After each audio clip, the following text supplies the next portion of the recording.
की गुहार लगानी पड़ रही है। मेरे हिसाब से इस देश के लिए इससे ज्यादा शर्मनाक कुछ नहीं हो सकता। हमने दिल्ली पुलिस को नोटिस इश्यू करा है और केंद्र सरकार के यूनियन स्पोर्ट्स मिनिस्ट्री को नोटिस इश्यू करा है। इस केस में तुरंत न्याय होना चाहिए। वो जो WFI प्रेसिडेंट है, चाहे वो सांसद हो, वो अरेस्ट होना चाहिए और जितने भी कोचेस का नाम सामने आ रहा है उन सब के ऊपर भी सख्त से सख्त कार्रवाई होनी चाहिए। ये लड़कियों ने, ये शेरनियां हैं, ये देश के लिए लड़ी हैं। आज ये क्या अकेले यहाँ पे जंतर मंतर पे बैठेंगी और इनके आंसू देश कैसे बर्दाश्त कर सकता है? वो ये कह रहे That's a sad part, viewers, and questions need to be raised. Where is the NCW? Should not the National Commission of Women take suo motu cognizance of what has gone down in terms of the allegations, and importantly, what is stopping the suspension pending inquiry of Brij Bhushan Sharan, who is the Wrestling Federation of India, the president of the Wrestling Federation of India? Well, one big reason is also political, viewers, because ultimately Brij Bhushan Sharan is not just the president of the Wrestling Federation of India, he is a member of parliament from the Bharatiya Janata Party and represents the state of Uttar Pradesh as well. From the state of Uttar Pradesh, he is a member of parliament for the Bharatiya Janata Party. What is stopping the government or the Sports Authority of India or the Sports Ministry to suspend Mr. Sharan pending an inquiry? These are claims made by not one but many of our Olympians, girls who won medals, laurels for our country. Meanwhile, a big showdown, like we pointed out, between Indian wrestlers and the federation officials has unfolded in the national capital. Wrestlers Vinesh Phogat, the first Indian wrestler woman to win a gold medal in both Asian Games and the Commonwealth Games, has accused President of the Wrestling Federation of India, Brij Bhushan Sharan Singh, of sexual harassment. Not just that, she had many other Olympians alongside saying the same. Sakshi Malik, one of them. I want to cut across to DCW Chief Swati Maliwal, who's joining me right now on the phone line. Ms. Maliwal, you've gone to the site of protest. Did you speak to the protesting sportswomen? What are they telling you? I have had a conversation with them. I went and visited them at Jantar Mantar, and it has completely, frankly, it really breaks my heart to see these Olympian medalists in such a horrible condition.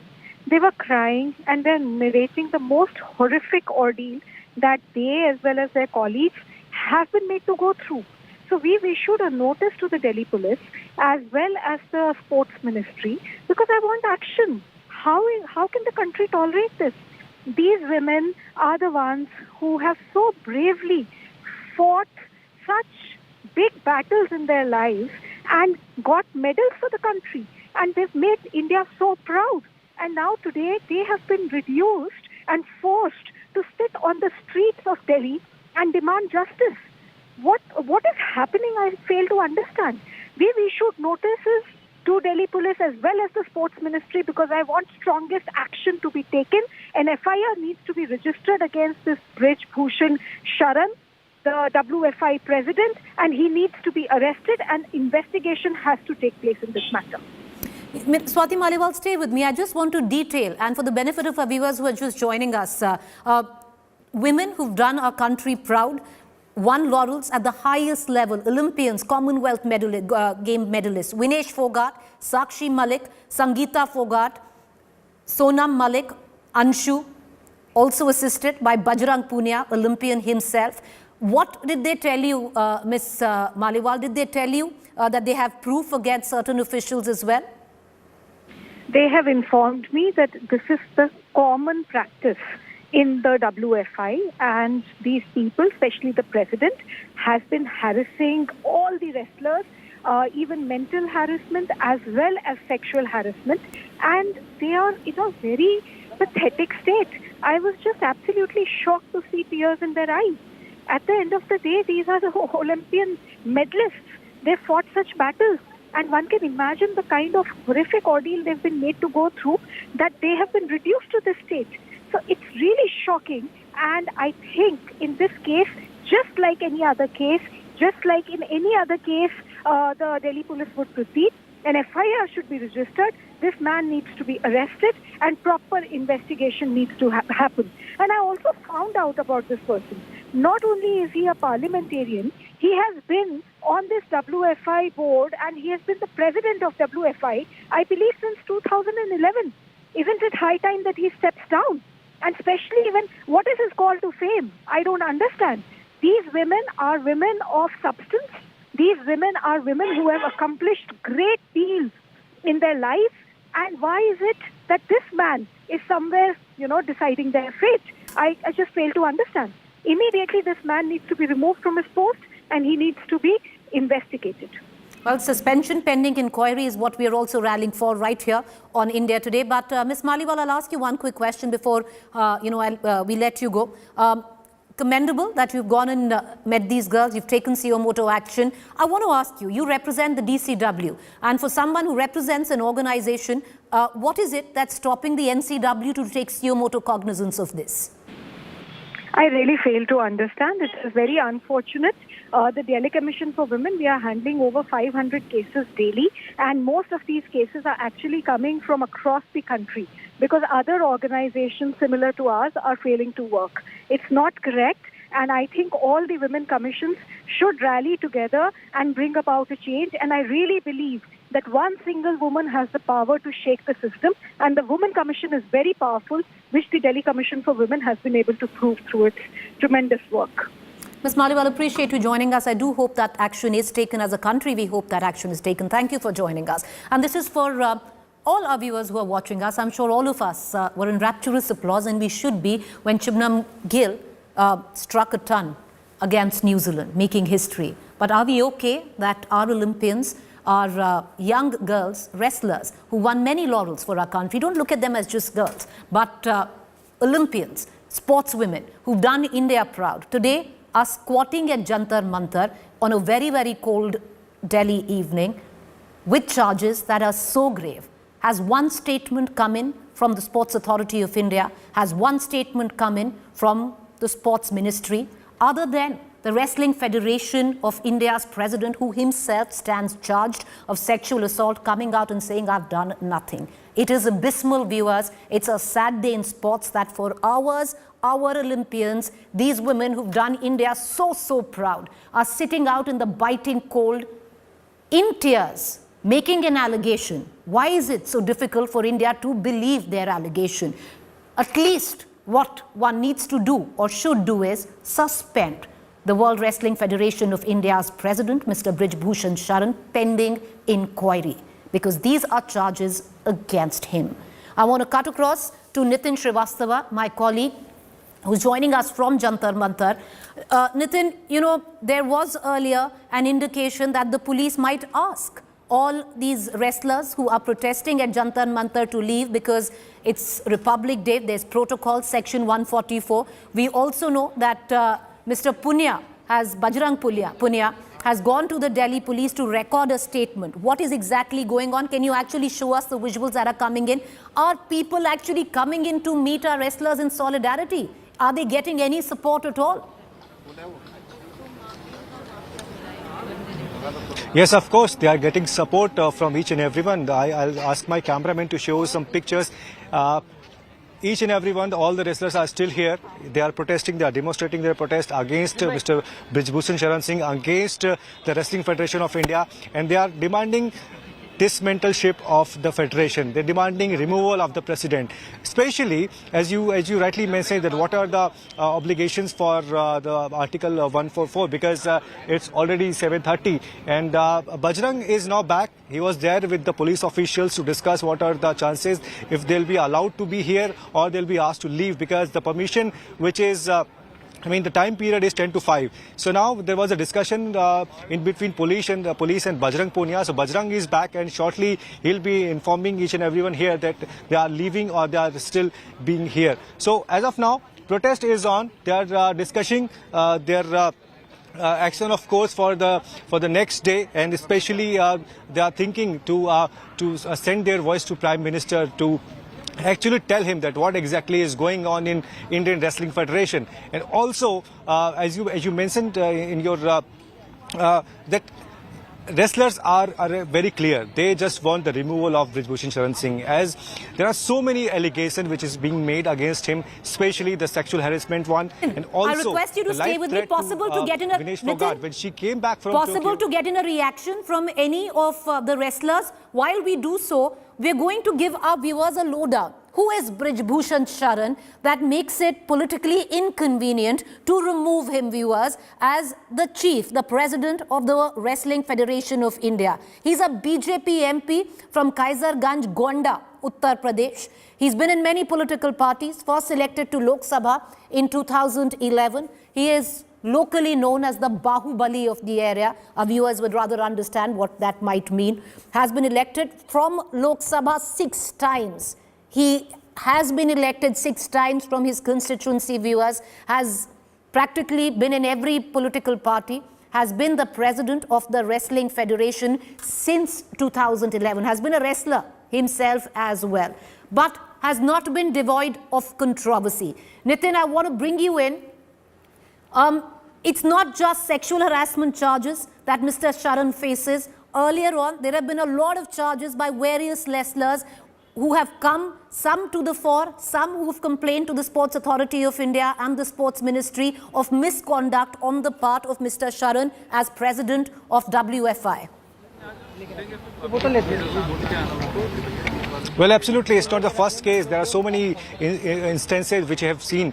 There was an instance in the national camp when Mr. Brijbhushan slapped the wrestler on the dais. So, and there are so many other instances as well.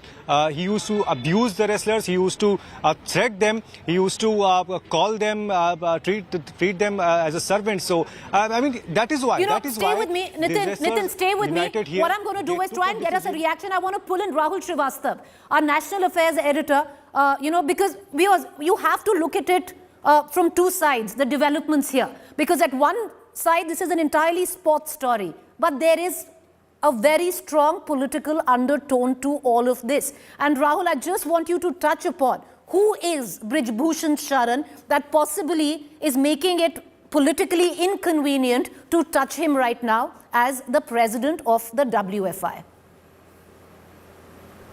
Preeti, Brijbhushan Sharan Singh has a very checkered political past.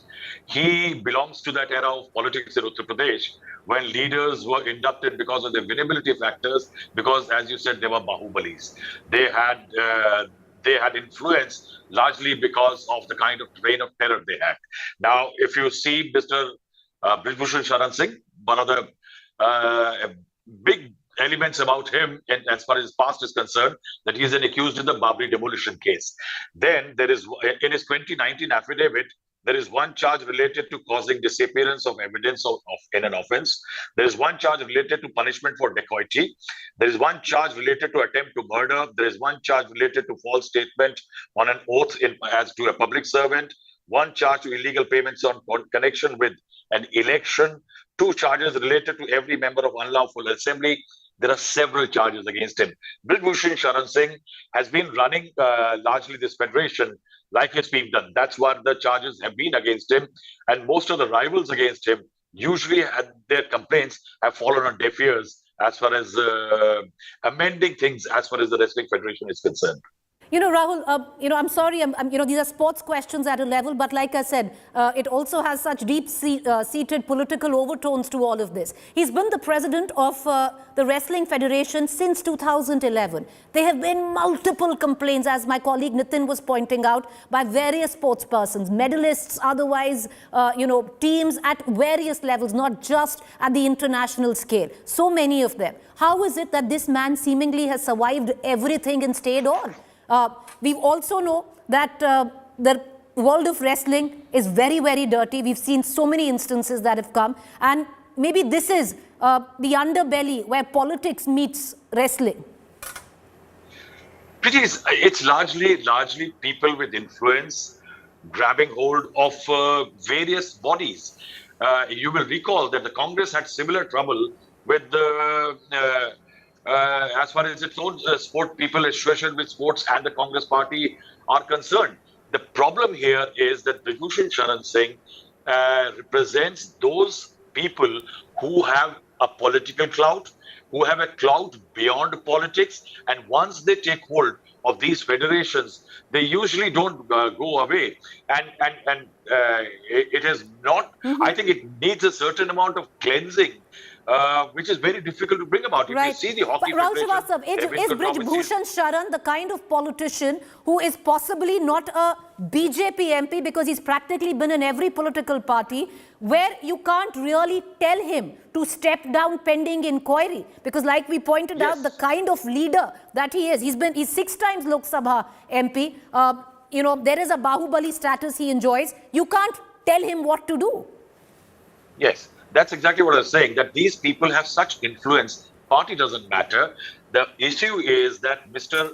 Brij Bhushan Sharan Singh has a winnability factor about him. That's one seat. He ensures that if he is with you, he brings that seat to that political party. Despite a lot of demands that people with checkered past should be in politics, but it's difficult to push down or put out.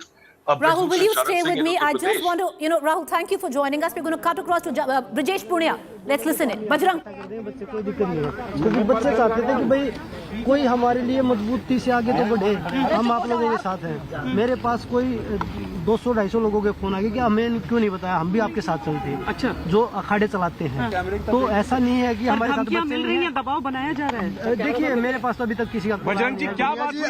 आज क्या discussion हुआ है? धरना जारी रहेगा? आगे की क्या प्लान ऑफ एक्शन है बजरंग जी? बिल्कुल, आप सुनेंगे तभी बोलूंगा। हाँ, बोलिए सर। जो हाईकोर्ट के आदेश है कि रात को आप धरना प्रदर्शन पे नहीं रह सकते, तो हम कोई भी कानून का ऐसा उल्लंघन नहीं करेंगे जिससे हमें लोगों की आलोचना सुननी पड़े।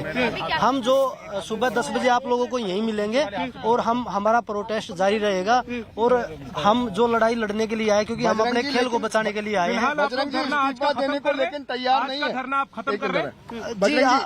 हाँ जी, इस्तीफा देने को तैयार नहीं है, लेकिन प्रेसिडेंट देखिए, बातचीत हुई, हमने कई बार सवाल पूछा, लेकिन कहते हैं कि मेरा इस्तीफा देने से क्या सब कुछ ठीक हो जाएगा? देखिए, सब कुछ ठीक करने के लिए ये बेड़ा उठाया है, और सब कुछ ठीक, क्योंकि आज कल आप लोगों के बच्चे अगर रेसलिंग में या किसी भी गेम में आएंगे तो ऐसे हरासमेंट ना हो, उनको मेंटली हरासमेंट ना हो। किससे उम्मीद है कि समाधान निकलेगा? हमारी उम्मीद प्रधानमंत्री जी से और गृह मंत्री जी से है कि वो हमारी बात सुनेंगे। और अगर बात ये है कि भाई खिलाड़ी कम है, तो खिलाड़ी यहाँ पे 1000, 2000, 3000 जितने आप लोग बोलोगे उतने खिलाड़ी यहाँ पे आपको खड़े मिलेंगे। ये हमारी उम्मीद प्रधानमंत्री जी से और गृह मंत्री जी से है कि वो हमारी बात सुनेंगे। और अगर बात ये है कि भाई खिलाड़ी कम है, तो खिलाड़ी यहाँ पे 1000, 2000, 3000 जितने आप लोग बोलोगे उतने खिलाड़ी यहाँ पे आपको खड़े मिलेंगे। प्रेसिडेंट जो है ना लगातार, देखिए, मैंने आपको बताया है कि जो कानूनी जो रूल हैं हम उनको फॉलो करेंगे, हम कोई वायलेंस नहीं करेंगे। हम अपनी मांग जो यहाँ पे है वो रखी हैं, और जो हाई कोर्ट के जो निर्देश हैं उनका हम पालन करेंगे, तो ऐसी कोई चीज नहीं करेंगे। कल सुबह 10 बजे हम आप लोगों को यहीं मिलेंगे। लगातार मंत्री प्रेसिडेंट जो हैं वो कह रहे हैं कि हम इस्तीफा नहीं देंगे, और जो allegation Bajrang Punia, Olympian, and well, personally, the deepest respect, standing by when it comes down to all the other girls who've wrestled alongside him, gone for international matches. Clearly, Mr. Punia must be seeing something himself to be able to come and stand shoulder to shoulder with them. We just like to leave you viewers with one statement that nobody else but Mr. Punia has made. आपके बच्चे जब wrestling में आएंगे, क्या उनको ये harassment ना हो, हम इसीलिए खड़े हुए हैं। Where does India stand, viewers? It's a question you need to ask yourselves today. Should not the president of the WFI, the Wrestling Federation of India, be suspended pending inquiry? Bajrang Punia also ended his statement with one plea. A plea to the Prime Minister and the Home Minister. A plea to Mr. Modi and Mr. Amit Shah. Are they listening is the question. Thank you for joining us. Continuous coverage on the other side. Stay with us.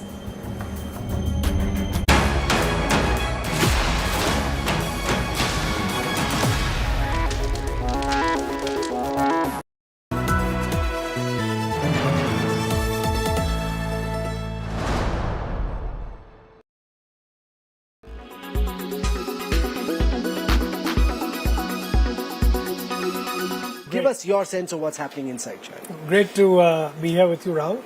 A lot of people here from different parts of the world have been concerned about China. And of course, being our close neighbors, we're watching how the situation unravels.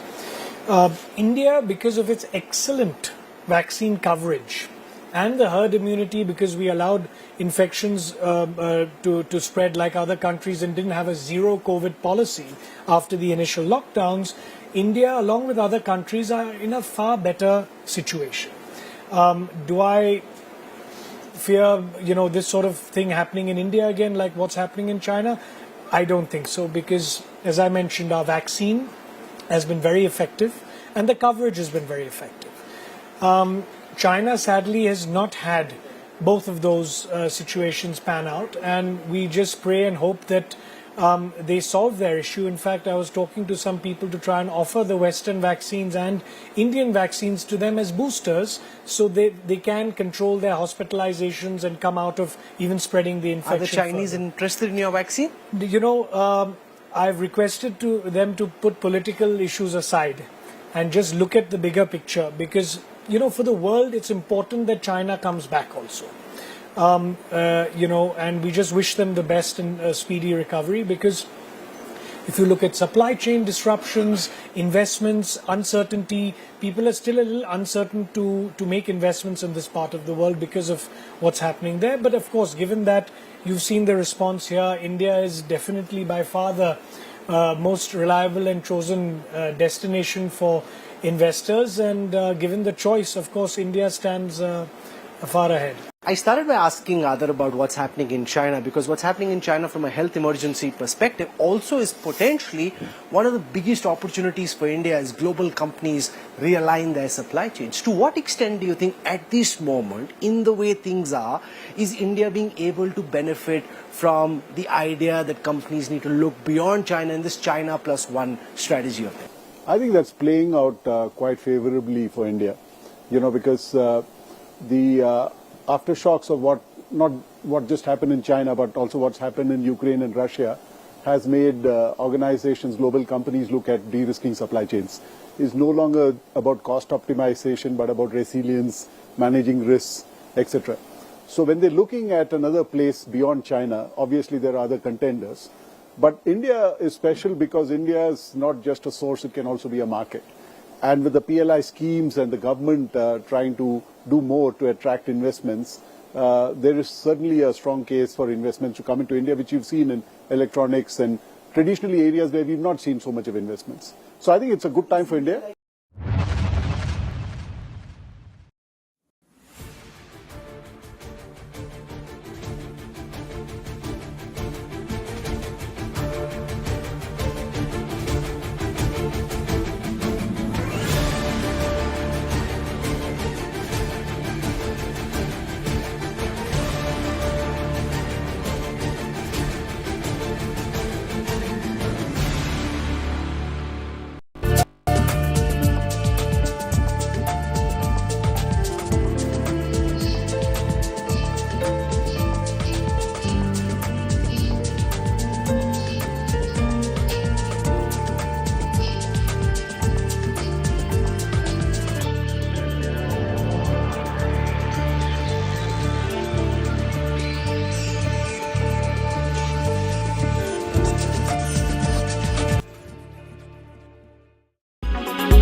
Armed with facts, she takes the news by its horns. Do you think the future of these students are not hampered?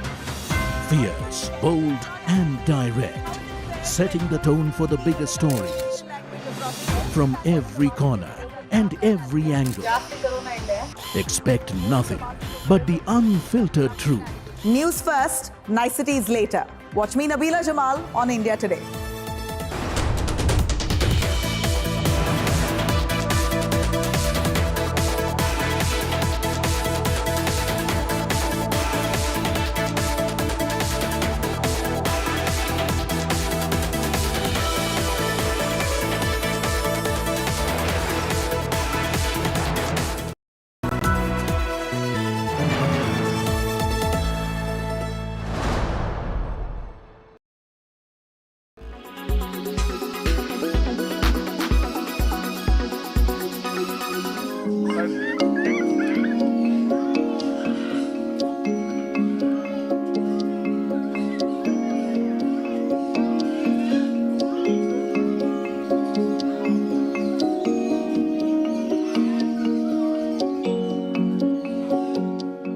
heaters and blankets inside cages. This is how Lucknow's Nawab Wajid Ali Shah Zoological Garden is protecting its animals from the cold wave that has swept North India.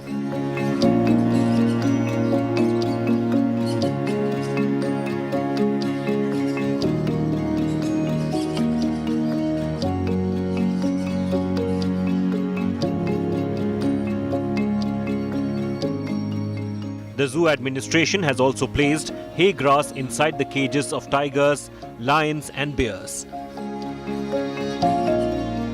Heaters are placed in the cages of reptiles as they need constant heat to maintain their body temperatures. Apart from keeping the animals warm, zoo authorities say special winter diet is being followed for animals. जो हमारे बाड़े हैं उनमें जहाँ जहाँ जालियाँ लगी हुई हैं और जहाँ से हवा तेज़ी से पास होने की संभावना होती है वहाँ पर हम लोगों ने पॉलीथीन लगाया है। जिन बाड़ों में हीटर की ज़रूरत है वहाँ पर हम लोग जानवरों के लिए हीटर लगाए हैं। इसके अलावा हिरन प्रजाति के लिए व्यापक रूप से पुआल की व्यवस्था की गई है जिस पर वो लेटते भी हैं और उसको खाते भी हैं।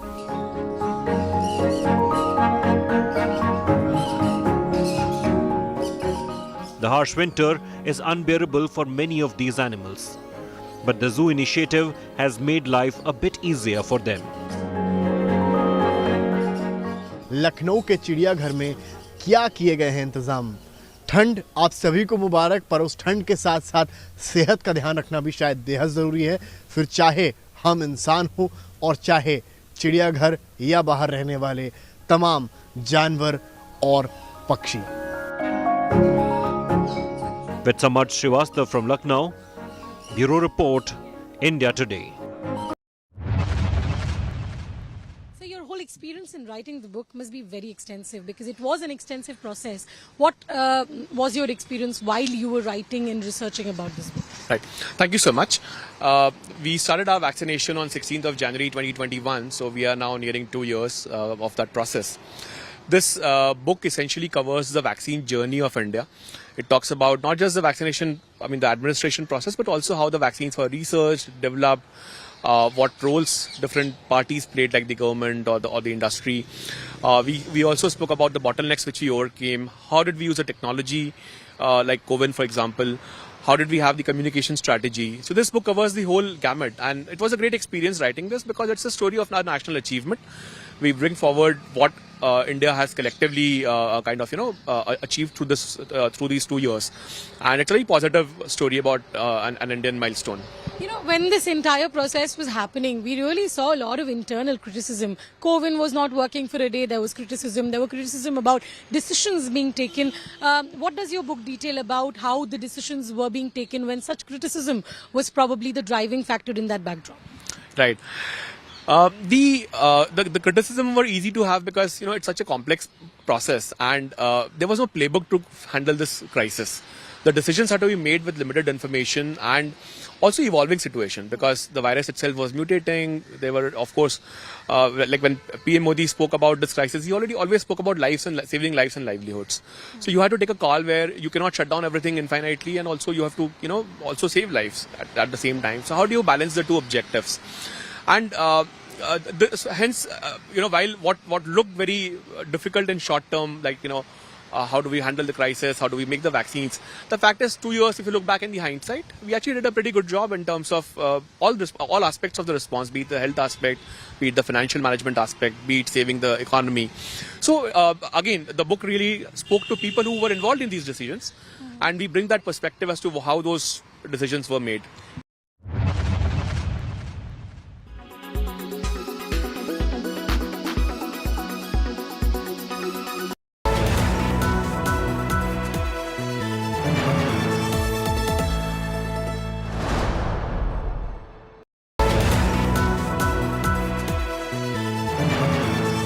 Co-presented by Panasonic. Create today, enrich tomorrow. Co-presented by Reliance Digital. Technology से रिश्ता जोड़ो.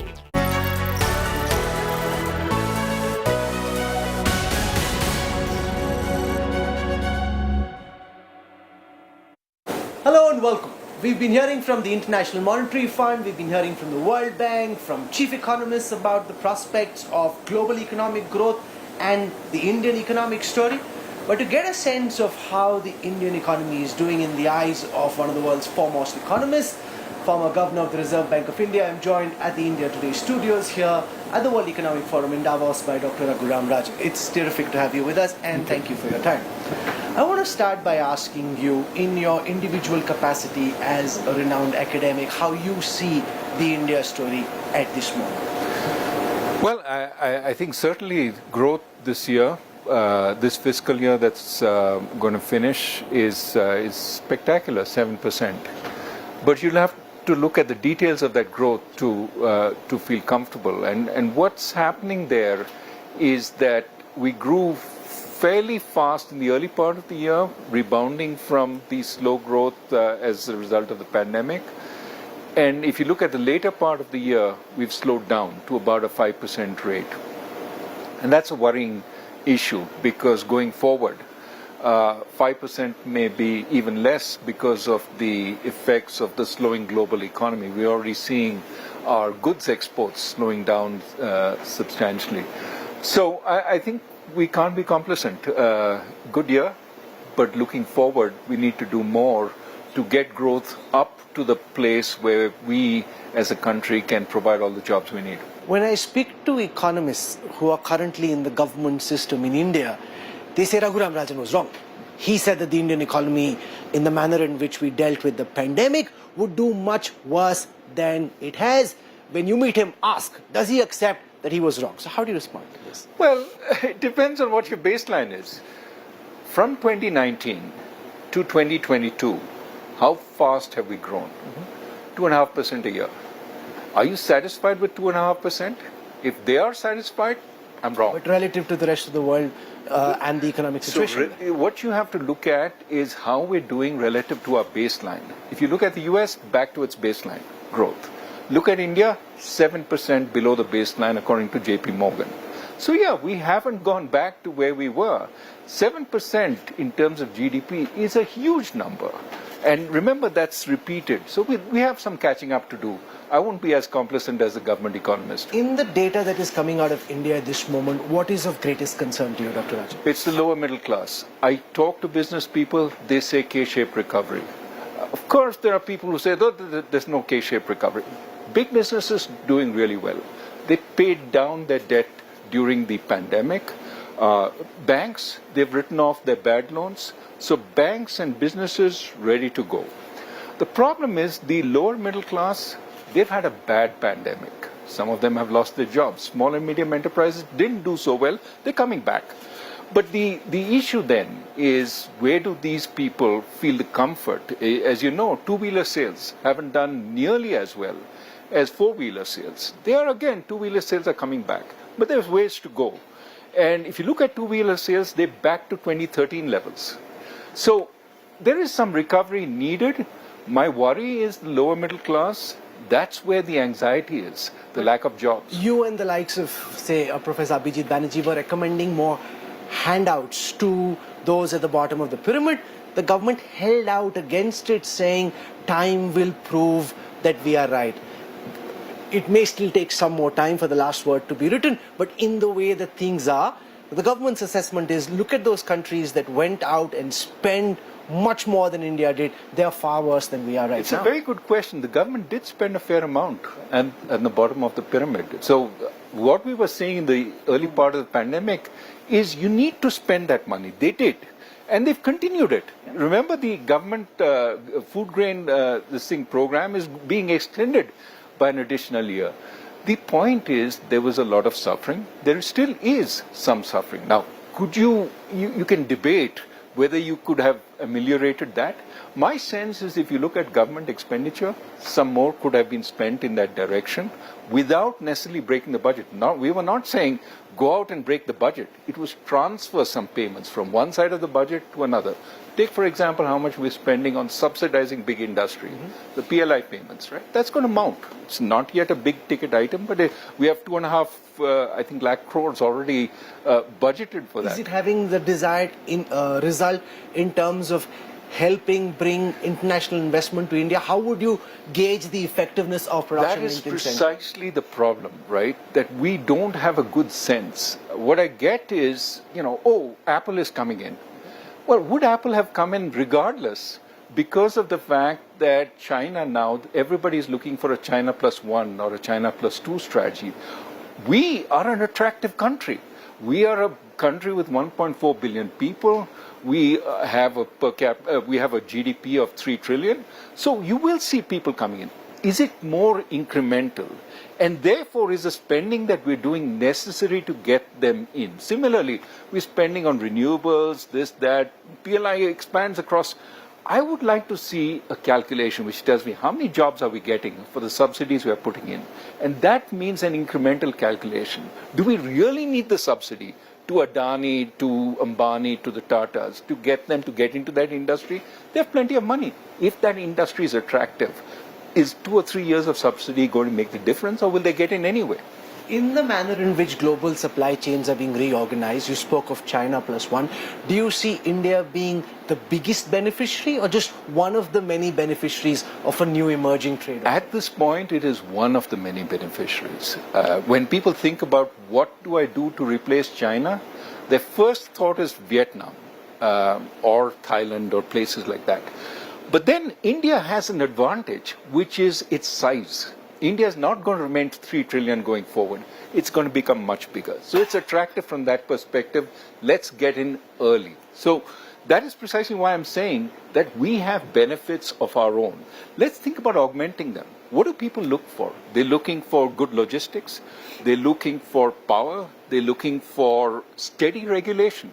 They don't want tariffs going up one budget and coming down the other and going up another. But that's not been happening any longer. Tariffs have been going up steadily. No, but not in a haphazard up and down kind of. No, but steady tariffs without telling you where they're going to go up is a source of uncertainty. Because I know that what I rely on is a supply chain. It's not one entity coming in, it's the entire supply chain that we want to attract. If they don't, the rest of the supply chain doesn't come in, you may get an entity just coming in for the PLI benefits and not bringing a whole lot of activity. If you look at value added, India cannot tie PLI to value added because that would be against WTO rules. So we say, you just produce, that's fine. What is the incentive to bring the whole value chain unless you know everything else is going to change? Very little. Dr. Rajan, you were in the news recently when you joined Rahul Gandhi as part of the Congress's Bharat Jodo Yatra, and that had the BJP jumping up and down and saying, this is Dr. Rajan showing his political colors. Hame to pehle se hi pata tha, this man wants to be a politician, he wants to be the Manmohan Singh for Rahul Gandhi, and all that he's been saying, criticizing the Modi government, is because of his political intention. I criticized the Manmohan Singh government when I was an advisor to the Manmohan Singh government. And there was a time when I remember Ishwar Ahluwalia, I and T.N. Nayanan, as well as Dr. Subbarao, were on the panel with Dr. Manmohan Singh. Every one of us, except Dr. Subbarao, criticized what the government had been doing. This was 2011. Dr. Manmohan Singh sat there, took it all, and said, this means we have to change. That's the kind of attitude a government should have. Take the criticism and then learn how to course correct. If you have a government which suppresses criticism, it never hears anybody saying you're going off track. And then you go really off track.